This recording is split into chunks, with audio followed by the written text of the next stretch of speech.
Friends, എല്ലാവർക്കും ഡ്യൂഡീസ് വേൾഡിലേക്ക് സ്വാഗതം. ഇന്ന് നമ്മളൊരു ചോക്കോ പുഡിങ്ങാണ് ഉണ്ടാക്കാനായിട്ട് പോകുന്നത്. ഇന്ന് ചോക്കോ മൗസ് കേക്ക് എന്നും പറയാറുണ്ട്.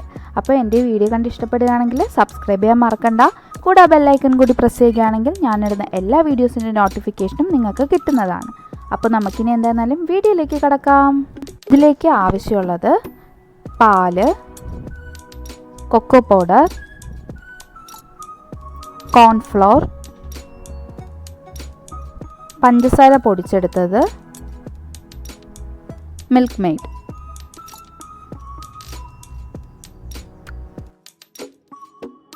ആദ്യം തന്നെ നമുക്കൊരു ബൗളിലേക്ക് 2 ഗ്ലാസ് പാൽ ഒഴിച്ചു കൊടുക്കാം.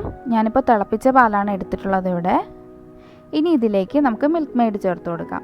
മിൽക്ക്മെയ്ഡ് 2 ടേബിൾ സ്പൂണാണ് എടുക്കുന്നത്. ഇതെടുക്കാം.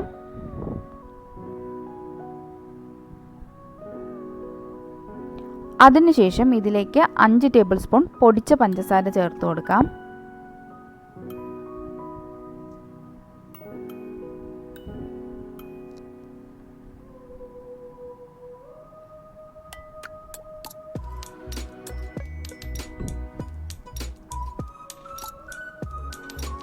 മൂന്ന് ടേബിൾ സ്പൂൺ കോൺഫ്ലോർ ചേർത്ത് കൊടുക്കാം. എന്നിട്ട് നല്ലതുപോലെ ഒന്ന് മിക്സ് ചെയ്തെടുക്കാം.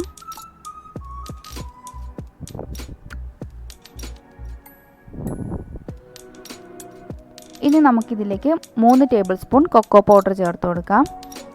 അതിനുശേഷം നല്ലതുപോലെ ഒന്ന് മിക്സ് ചെയ്തെടുക്കാം. പക്ഷേ മിക്സ് ചെയ്യുമ്പോഴത്തേക്കും നല്ലതുപോലെ ഇതിൽ മിക്സായി വരത്തില്ല. അപ്പോൾ ഞാൻ ചെയ്തത് മിക്സിയുടെ ജാറിലിട്ട് ജസ്റ്റ് ഒന്ന് അടിച്ചെടുക്കുകയാണ് ചെയ്തത്.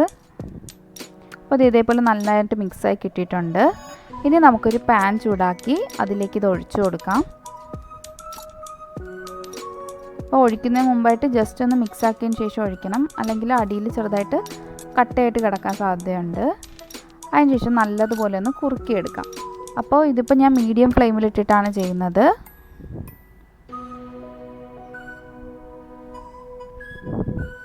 നല്ലതുപോലെ തന്നെ ഒന്ന് മിക്സ് ചെയ്തെടുക്കാം. അപ്പോൾ ഇതിപ്പോൾ ഒന്ന് കുറുകി വന്നിട്ടുണ്ട്. കുറച്ചുകൂടെ ഒന്ന് കുറുകി വരാനുണ്ട്. അപ്പോൾ അതുവരെ നമുക്കൊന്ന് മിക്സ് ചെയ്ത് കൊടുക്കാം.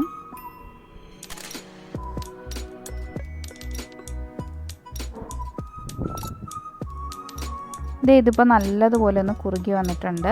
നമുക്കിനി ഫ്ലെയിം ഓഫ് ചെയ്യാം. അതിനുശേഷം ഒരു പാത്രത്തിലേക്ക് ഇത് സെറ്റാവാനായിട്ട് വെക്കാം. ഒരു 4 മണിക്കൂറിന് ശേഷം നമുക്കിത് പാത്രത്തിലേക്ക് തട്ടി കൊടുക്കാം തിരിച്ച്.